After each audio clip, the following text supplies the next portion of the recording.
এগুলা তোমার মনের মধ্যে তৈরি হওয়া বিভ্রান্তি। তারপরেও আমি আম্মার কাছে জিজ্ঞেস করি কেন তোমাকে বন্দি করে রেখেছে, তোমার ফোনটা কেন কেড়ে নিছে। চলো।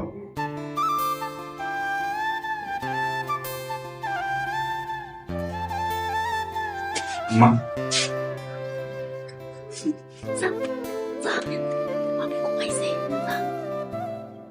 আম্মা, আমার মোবাইল কই? আমি কি জানি মা, আমি কইতে পারি না তোমার মোবাইল কই। আম্মা, আপনি আমার মোবাইল নিয়েছেন, আমার মোবাইল দেন। ছোট বউ, কি সমস্যা? তুমি চিল্লাইতেছ কেন? মইন, এটা তোরা কি করলি? কত কষ্ট করে তোর আব্বারে ঘুম পাড়াইলাম আর আইসাই দিলি। এই, তোরা দুইজন আমার ঘর থেকে বাইরা। সরি আপা, সরি আম্মা, ঠিক সরি।